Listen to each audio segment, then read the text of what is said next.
જય સ્વામિનારાયણ. તારીખ 15/1/2026 પોષવદ 12 ગુરુવાર. ગામ બગડના પરમ ભક્ત જાનબાઈના દીકરા દેહા ખાચર અને રામ ખાચર પોતાના સ્નેહી એવા ત્યાંના સ્થાનિક પ્રાંત સાહેબને લઈને બ્રહ્મચારી આનંદાનંદજીના દર્શન કરાવવા માટે ગઢપુર આવેલા. પછી તે મંદિરમાં ગોપીનાથજી મહારાજના દર્શન કરીને સભામાં આવ્યા. આનંદાનંદ બ્રહ્મચારીએ તેને પોતાની પાસે બેસાડ્યા અને પ્રસાદીના હાર પહેરાવીને યથાયોગ્ય સન્માન કર્યું. બ્રહ્મચારી શ્રીને આદરથી નમસ્કાર કર્યા બંનેએ. આનંદાનંદ બ્રહ્મચારીએ મહારાજના ઐશ્વર્યની તથા લીલા ચરિત્રોની કેટલીક વાતો, શ્લોક અને તેના અર્થ સાથે કરી.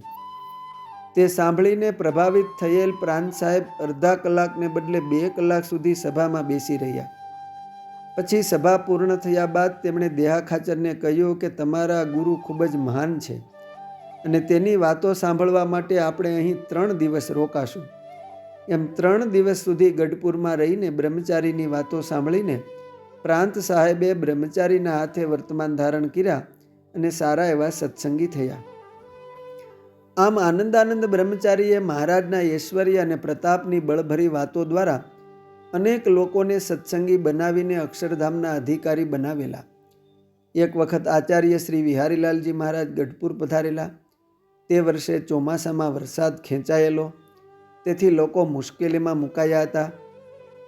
આથી સૌના સુખના અર્થે આચાર્યશ્રીએ બ્રહ્મચારી આનંદાનંદજીને કહ્યું કે આનંદાનંદ સ્વામી, વરસાદ વરસાવો તો સૌને સુખ વર્તે.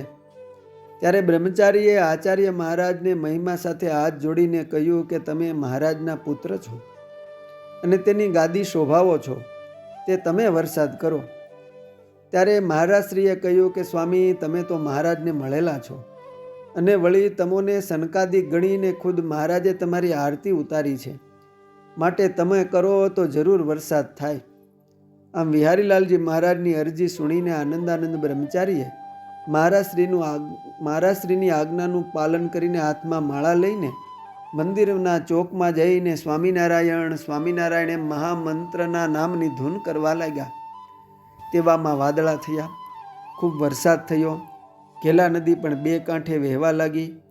એ પંથક અને ગઢપુરમાં વરસાદ થવાથી લોકોની મુશ્કેલી દૂર થઈ અને સૌ કોઈ ગામ લોકો ખૂબ રાજી થયા.